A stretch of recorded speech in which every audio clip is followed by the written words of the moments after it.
according to me, today, maximum that Muslims are... Akka kiyyaatti arraantan uummanni musliimaa haalaan dararamaa jiru musliimoota Xinjiang Chaayinaa keessa jiraatani. Musliimoota Uyghur jechuudha. Yes. Dhugaadha.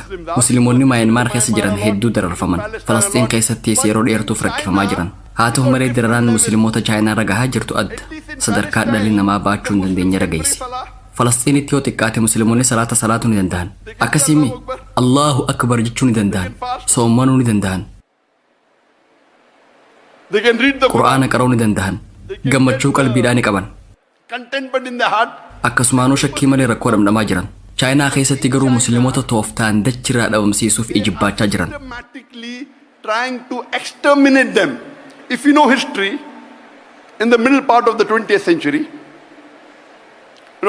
a lot of part of Turkey was taken over by the... Seenaa yoo beeytan jaarraa 20ffaa walakkaa irratti lafti Turkiyaa hedduun biyyoota garaagaraatiin fudhatamtee turte. Qaamni gariin Raashiyaan fudhatame. Kutaan Xinjiang ammoo Chaayinaadhaan fudhatame. Uummanni naannoo san jiraatu uummata Turkiyaati. Turkistaana bahaa ja'aman. Uummanni kun karaa seeraan alaatiin qaama Chaayinaa taasifaman. Illegally. And many countries are doing that. Biyyoonni biroo hedduunis haaluma kanaan lafa garagaraa dhuunfatan. Fuula isaanii ilaaluudhaan uummata sana adda baasuu ni dandeessan. Uummanni kun uummata Chaayinaatii miti jechuun himuu ni dandeessan. Rabbiin subhaanahu wa ta'aalaa dachiisan albuudota garagaraatiin badhaase. Dachiin san qabeenya guddaa qabdi.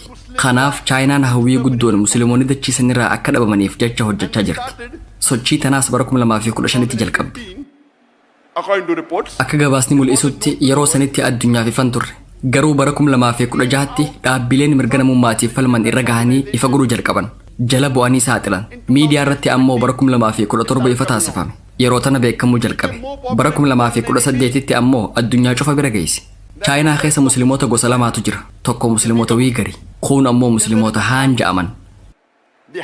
Musliimoonni Han musliimoota gosa Chaayinaati. Isaanillee rakkoo keessa jiran. Garuu rakkina musliimoota Uyghur waliin wayita wal bira qabnu xiqqaadha. Sababni isaa musliimoonni Han lammiilee Chaayinaa waan fakkaataniif rakkoon isaan keessa jiran dararfama musliimoota Uyghuriin yoo wal bira qabne haalaan xiqqaadha. The Uyghur Muslim nowadays, most of them cannot even offer salah. Arraan tana musliimoonni Uyghur hedduun isaanii salaata salaatuun dhorkamanii jiran. Soomanaas akka hin soomanne dhorkaman. Ji'a Ramadaan keessa guyyaa adiin akka nyaataniif dirqisiifaman. Hedduun isaanii farshoo akka dhugan dirqisiifaman. They aren't allowed to learn Arabic. Afaan Arabaa akka baratan isaaniif hin hayyamamu. Waan hoggantoonni isaaniin ja'an yoo fudhatuu didan ammoo kaampii dararaa keessatti guraman.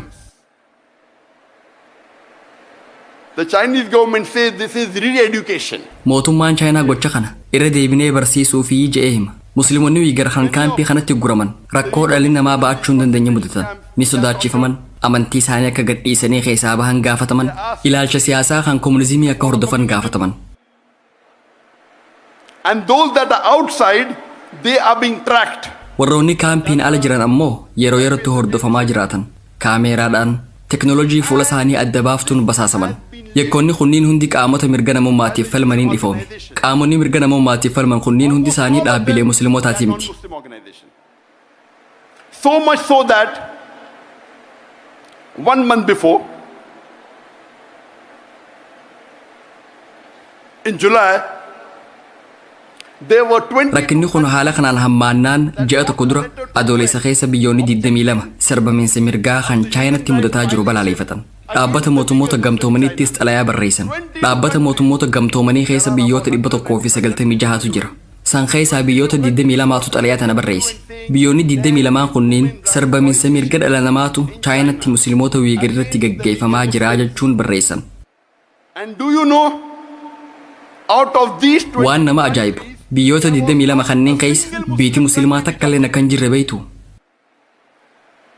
All of them were non-Muslim country, mostly European country. Warri barreesse hundi biyyoota musliiman tahin hedduun isaanii biyyoota Awurooppaati. Kun waan nama qaanfachiisuu miti. Addunyaa tanarra biyyoota musliimaa 56tu jira. Biyyoota addunyaa tana keessa jiran keessaa dhibbeentaa 25 kan ta'an heddumminaan lammiilee musliimaa qaban. Garuu biyyoota musliiman tahin 22tu sarbamiinsa mirga namaa musliimoota Uyghur irratti taasifamaa jiru balaaleffatee xalayaas barreesse. And when interviews were taken of some of the heads of states, and Wayita hoggantoota musliimaa gadiif gaafii fi deebisaan godhamu musliimoonni lallaafoodha. Kanaafuu waan chaayinaan gootu mormuun humaanuun fayyaduu jaanii deebisan. Dhugaa dubbachuudhaaf tarii sirrii dubbatan. Wanni isaan godhaa jiran seera shari'aa tokko hordofuudha. Sunis rakkoo jabduu hambisuuf jecha rakkoo xiqqoo mudachuun gaariidha kan jooto hin oolu. Rakkoo jabduu hambisuuf jecha rakkoo xiqqoo mudachuu ni danda'ama. Diin Islaam hayyama kannee jira. Sarbamiinsa mirga namaa kana mormuu keessaniin bu'aa tokkollee yoo hin arganne. Inumaa dubbachuu keessaniin yoo hamtuun biyya teessan tuyxe akkaataa shari'aatiin maloota lamaan gaarii ta'an jechuunis harkaan dhaabsisuu fi arraba keessaniin dhaabsisuu yoo hin dandeenye filmaata sadaffaatiin callisuu ni dandeessan. Yoo dhugaan haalli jiru akkana ta'e yoo dubbachuu keessaniif rakkinni biroo kan isin mudatu ta'e callisuu yoo filattan shari'aan hayyama isiniif gooti.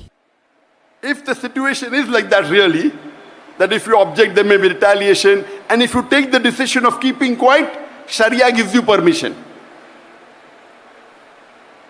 That among the 56 countries no one had the guts, but 22 non-Muslim countries had the guts. Biyyoota musliimaa 56 keessaa kan onnee qabaatee dubbate tokkollee hin argamne. Garuu biyyoonni musliiman tahin 22 dhimma kanarratti onnee qabaatanii jiran. Seenaan tun asitti hin dhaabbanne waan haalaan qalbii nama cabsu. Guyyoota muraasa booda biyyoonni 37 dirree baafatanii wanni mootummaan chaayinaa dalagaa jirtu sirriidha. Musliimoota dararaa hin jiran, mirga namummaa sarbaa hin jiran, musliimoota barsiisaa jiran malee shorarkeessummaa balleessuuf hojjetaa jiran ja'anii dhaabbata mootummoota gamtoomaniitti xalayaa barreessan. Biyyoota 37 tokkana jee barreesse.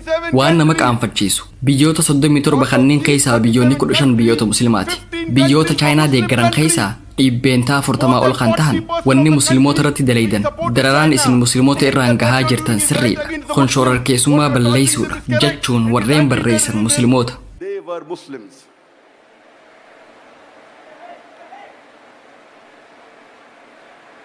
Alhamdulillah, Maleeziyaan warroota sanniin keessan jirtu.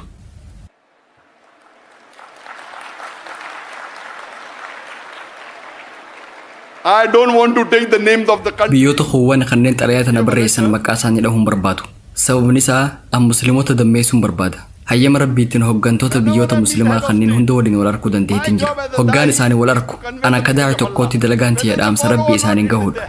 Hordofuu fi dhiisuun filmaata isaaniiti. Maqaa isaanii dhahee isaan qaanfachiisuun barbaadu. Ta'us wanniin an hogganoota biyyoota kanneenii gaafadhu. Nabiyyiin keenya jaalataman sallallahu alaihi wasallam akka ja'anitti muslimni tokko dararamnaan akkuma qaama keessaa bakka takka miidhamnaan qaamni hundi seeliiwwan jiran hundi bakka miidhame san gargaaruuf tattaafataniiti. Isinis tattaafadhaa.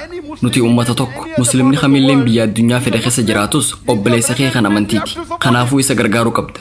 Bu'aa xiqqoof jettanii akkamitti nyaapha diin Islaam deeggartan. Kun shari'atti hin hayyamamu. In the Sharia.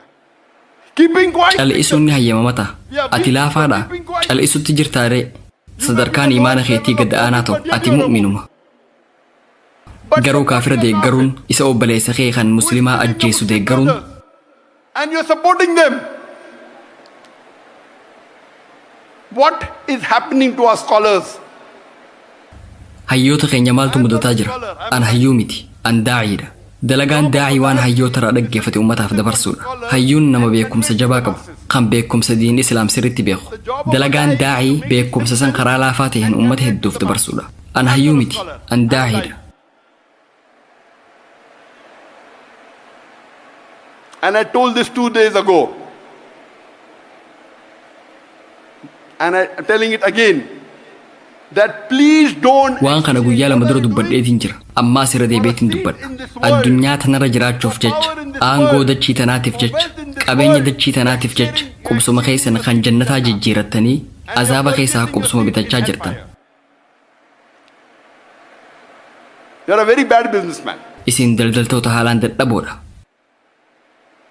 The Jannah is the true happiness. Karaan isin irraa gatan tartan karaa jannataati. Jannanni ammoo gammachuu dhugaati. On the in 7th of India. It's August, happening all over the world. Ogasta torba haasawa kiyya kan duraa kaniin kilantaan irratti godheen ummata muslimaa maaltu mudachaa jira jedhee irra haasaweetiin jira ifirra gaddeemaa jirra yeroo ummanni muslimaa hoogganaa addunyaa tanaa turetu dabre qur'aanni buufamuun dura ummanni kun tuffatamaa ture gaafa yoomul jaahiliyyaa guyyoota wallaalummaa jedhamu keessa ture arabonni wayita ka'abaa xawaafan uffata firraa baasanii qullaa xawaafaa turan ummata wallaalaa turan rabbiin qur'aana isaan irratti buusee warra ifaa addunyaa tanaa ibsu isaan taasise qaceelloosaniin ummanni muslimaa addunyaa tanaaf mataa ta'e ummanni awurooppaa jaarraa 12ffaa hanga 18ffaa jiru bara dukkanaa jedhanii yaaman dukkantii isaaniif malee nuuf dukkanaa miti qaroominni ummanni muslimaa gama saayinsii fi teknooloojiitiin irra gahan kan ajaa'ibaati nuti mataa addunyaa tanaa turre har'aan tana musliimoonni lakkoofsi keenya hedduudha ummata addunyaa keessaa dhibbeentaa 25 ol kan ta'an musliimoota dachii tanarra musliimoota biliyoona 2 ol ta'anitu jira haa ta'u malee tuffatamaa jirra salphifamaa jirra qeeqamaa jirra maa godhuu dandeenyu maaliif and that's what I did when I was in India. That's the reason the sababni majority isaa of the yeroo sahaabaa non-Muslims who sanitti came for my yeroo talk, the khulafaa majority of the ur-raashidiinaa sanitti non-Muslims who knew me, they were my friends. the Muslims were musliimoonni There were some qur'aanaa fi sunnaatti dhihoo non-Muslims turan who even came and touched my Today, feet, which is not allowed in we are Islam. far What are away doing? from the They said, Quran no, and you're Sunnah. Bhagavan ka avatar. arraan tana They qur'aanaa fi loved me, sunnaarraa they fagoo respected me. jira yeroo Say sanitti what you want qabeenya to. hedduu Some san of them come qabu and say, hiyyeeyyii I've been seeing ture your haa ta'u videos malee for diin kana years. farkaa qabna Tell me what I should arraan do. tana musliimoonni I dureeyyii accept dachii them. I accept them tanaati dahaba immediately. gurraachaa farkaa They love qabna me, garuu they tuffatamaa respected jira me. maaliif There were very sababni few isaa who were qur'aanaa fi against. sunnaarraa fagoo But jira since this new government came, they created a campaign I against request my me and Muslim they brothers all have over the given the world. feeling like, as though majority of the non-Muslims are obboleeyyan against. kiyya Even in muslimaa Malaysia dachii here. tanarra jiran hundatti Majority wanni hin that I'm saying, dhaamu majority baromsiniin of the an amma kannaa jiru non-Muslims love me. alhamdulillah addunyaa guutuu keessa When I facaafama go to yuutuub the kiyya shop, kan if you see sabiskiraayib miliyoona non-Muslims, takkaa ol they qabuun don't charge me. feesbuuk Then kiyya I kan get hordoftoota few who miliyoona are 17 tokko sadii qabuun karaa PSTV English inclined kan like in daawwattoota India, miliyoona dhibbatti who lakkaa'amu for the qabuun political vote bank, PSTV Urduu kan they daawwattoota miliyoona criticize me. 80 qabuun Otherwise, PSTV majority Bangaalaa of kan Muslims daawwattoota miliyoona love 50 the qabuun Muslims. PSTV Chinese kan Especially afaan in India, mandariiniin tamsa'u Hindus and kan majority hordoftoota miliyoona care 20 for qabuun them and try and tamsaafamu remove the All put misconceptions. together. hunda Then the isaanii main yoo walitti question, what ida'an happened in the hordoftoota Arab miliyoona world, 200 ni that gahan there were yoo many people xiqqaate who insha started Allah hordoftoonni maligning miliyoona 100 gahan ni Islam, ilaalan abusing the Prophet,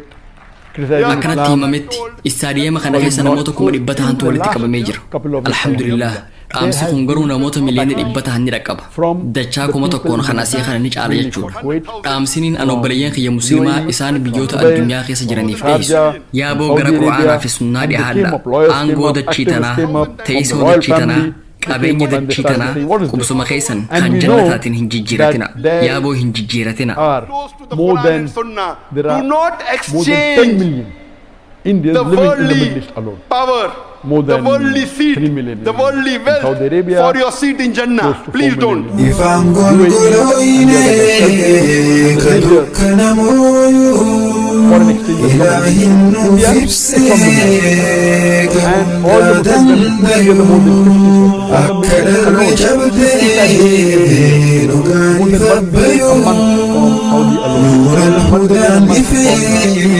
rabbiin nuufaa Out of most people working in the Gulf countries,